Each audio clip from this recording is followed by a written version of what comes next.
David here with Figboot on Pens. A couple of weeks ago, I had the unique opportunity to visit the offices of the Goulet Pen Company. I was taking a day trip that took me right past their offices, and Brian Goulet was kind enough to invite me over to take a look behind the scenes at their operation. You know, a while back, Brian and I did an Instagram live video together that was a lot of fun, so we thought that it would be worthwhile to do another joint video while I was in the neighborhood. Just to begin with, the Goulet offices don't have a storefront and they're not open to the public, so please don't ever just stop by and knock on their door. They've had a few folks do that in the past. They love their customers, but they'd hate to have to turn you away. If you'd like to see a comprehensive tour of virtually their entire facility, I'd highly recommend checking out episode number 200 of their Q&A. I'll put a link to it in the notes below, but in it, Brian does a fantastic job of showing you around the shop, and that the quality of the video is outstanding. It's really next level. They do it all in one take. It looks fantastic, and every one of the employees he speaks with on the way is enthusiastic and very well spoken. You should check it out if you haven't already. I'm very process-oriented and business-minded, and I enjoy seeing how other companies do things. Yes, I was there to talk about pens and things like that, but in a way I was more interested in learning about their business. That kind of stuff fascinates me. Even though I work for a very large company, you can always learn something from how other companies run their business, even if it's one with only around 40 employees. And I say only 40 employees. I mean, that's a decent-sized business, especially in the pen world. Brian was nice enough to let me sit in on his morning staff meeting, which was very interesting. It was all of his department heads basically providing their plans for the day and how they were going to be successful in the execution of those plans. After the staff meeting, Brian took me on a tour of the building, and I took a few pictures along the way. Here's a picture of the most recognizable office in the fountain pen world with Brian's desk and then his conference table. On the wall here, you can see his Jake Weidman print. That's a prized possession of his. And then here are some of his pen cabinets. This is actually two cabinets stacked one on top of another. If you're wondering, these cabinets are available from IKEA and are called the Alex. I have one of these myself, and what's nice about them is that the top three drawers are a little thinner and are perfect for pens, and then the bottom three drawers are a bit larger and can fit virtually all of my inks standing up. The only ones that don't fit standing up for me are the Ackerman and the Zeiss-Kreuznach bottles. It always makes me a bit nervous that I have to lay those on their sides, and I'm always like triple checking the cap to make sure it's tight before I put those away. And then here's a drawer full of limited edition Edison Nouveau Premier pens that are exclusive to Goulet. Edison pens have some great colors. If you ever have the chance to see them at a pen show, their display is one of the most colorful ones you'll see. They had recently received their Colorverse samples, so there was lots of those ink bottles out and about as well. And then here's a different angle of a very familiar view, which is the setup for their Right Now series, and the setup for the video that Brian and I shot later in the morning. We talked a lot about in the video about the video creation process and his business and a number of other topics. I brought with me my top 10 pens from my collection that you could actually purchase at Goulet Pens. It was a fun conversation and the hour just flew by. If you're watching this on the day I post it, I believe the plan is for Goulet to post that video on their channel tomorrow. I'll put a link in the notes below once they actually get that up there. I hope you guys find our conversation interesting and entertaining. It was fun to put together or fun to do. This is their main lobby. They have a large fountain pen nib that they have fabricated for the space. I think it's a great piece of art to welcome you as you enter the building. Against the wood, it has a bit of an industrial design element to it that I care for. Next to the nib, you can see just two of the great pictures that they have hanging around the office. These are a couple of the limited edition Edison pens. They have pictures of other pens as well. I take okay pictures, but Sarah and Whitney, their in-house photographers, take great pictures, and I'm really jealous of how good they get their pictures to look. Most of the office doors have a film treatment over them with a picture of ink in water. I think that does a good job of providing a little bit of privacy, but then also continuing the overall pen theme of their business. Actually, in here, in one of the offices are 10 pictures which were used on all of the door treatments. This is their larger conference room, and you can see the ink-laden windows through the light. They did a really great job of having lots of natural light throughout the entire office. You really don't see it in this picture, but this is where their customer service and social media teams sit. And to the left in a few places, there's a lot of natural light that comes in. They even took out an office in order to let in more light, which I feel is important. Having lots of natural light helps you not feel like you're trapped in a cubicle prison or something like that all day long. And I'm sure the employees appreciate it as well. Here's a look at the warehouse. The sign in the back there was the sign out that used to be outside of their old building. And then here's a look at the bulk of the warehouse, as well as the receiving area to the right. They had recently received a shipment of notebooks and paper, which was waiting to be put on the shelves. And in the background, I believe those are some of the brand new Edison Nouveau premieres for this spring. They're actually called the Purple Rain. That's R-E-I-G-N. And it's a very nice purple color. It really pops. It's a nice color.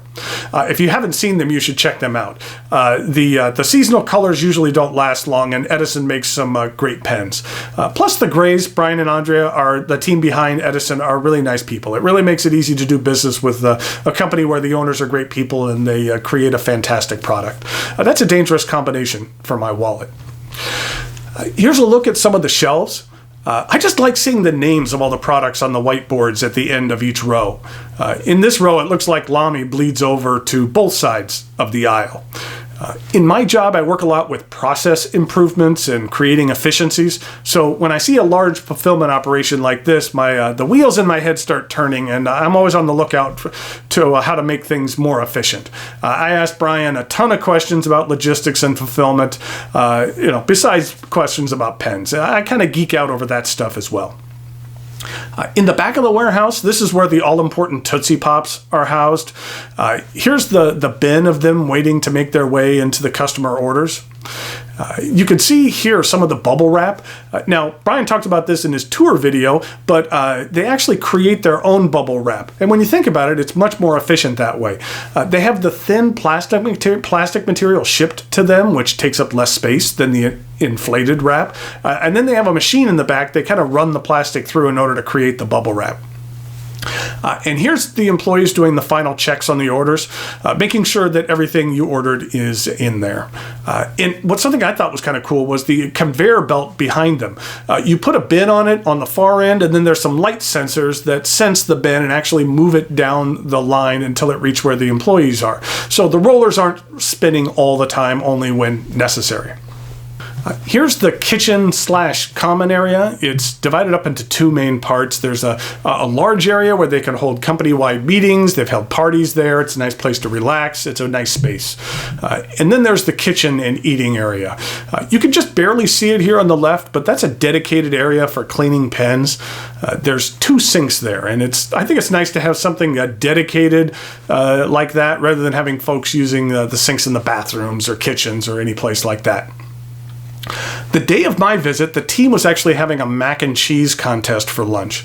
They even had a homemade trophy and everything, a little glass bowl with macaroni that had been spray painted gold. It was sufficiently cheesy, but yet an honor to receive, I'm sure, for the winner. I didn't want to show up empty-handed, and I wanted to contribute something for lunch, but I didn't want to bring mac and cheese because I didn't want to have to travel with it in the car for hours. So I thought I would make something that would complement everyone's mac and cheese. So I decided to make some Millionaire's bacon. If you're not familiar with what that is, it's thick cut bacon with some Chinese 5-spice, some soy sauce, and crushed red peppers, and then it's covered in a layer of brown sugar and then baked. You end up with something that is sweet and spicy and bacony all in one bite. It's very, very good. So the night before, I was actually cooking this concoction when I stepped away from the oven for a minute, only to return and find smoke billowing out of the oven. No fire, just tons of smoke filling the entire house. The smoke alarms were blaring. The rest of the family was now upset, and I was lucky one of my neighbors didn't try to call the fire department. I had to open up every window in the house to air the place out. So yes, it was not a good situation.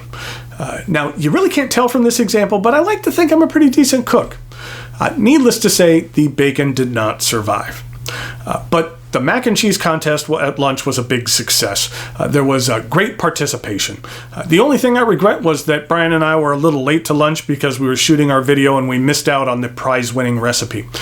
We showed up and everyone just told us about how great it was, but the crock pot it was in was scraped completely clean, so I guess it was good. Before I left, I asked Brian to show me a pen that I had my eye on, and that was the Pilot Custom Urushi. Now, in my collection, I have every single custom and custom heritage pen. Now, I don't have every version of every model, but just one of each. And not that long ago, Pilot came out with the newest addition to the custom line, and that was the Custom Urushi. Well, Brian let me check it out, and whatever minimal doubt that I had that I wouldn't be walking out of there with that pen disappeared, and I told him I'd take it on the spot. I mean, I had to walk out of there with something, right? And it might as well be a special pen to commemorate a special visit. And here is the pen. This is the Pilot Custom Urushi. This thing is huge. Just to compare, this is a Custom 845, which is a very large pen in its own right, and it looks small in comparison to the Custom Urushi.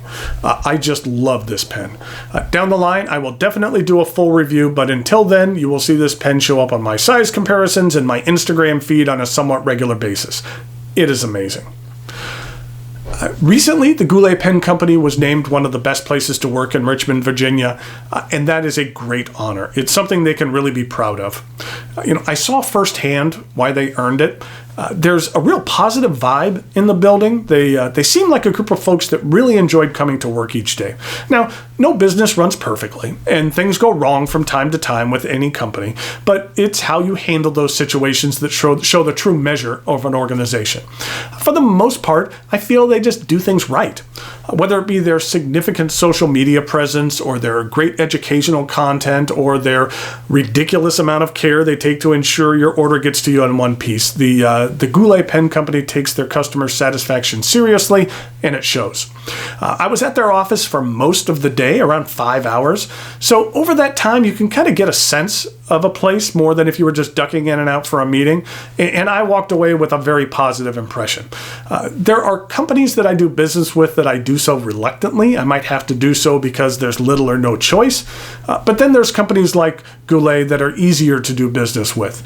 Now, there are other companies in the fountain pen world I feel the same about, but there is, it's always that much more enjoyable to do business with companies like that. You feel like you're contributing to something good, and then also you get some cool products. I want to thank Brian and the entire Goulet team for hosting me for the day. I had a great time, and I really appreciate them giving me a behind-the-scenes look at their operation. And if I ever come up there again, maybe I'll try making bacon. We'll see. Oh, now that I'm thinking about it, I didn't get a lollipop when I purchased my pen, so maybe I need to go back up there again and claim a lollipop. We'll see. So, I hope you enjoyed hearing something a little bit different here. It was fun to visit a very special company. So until next time, thank you for watching, and I'll talk to you later.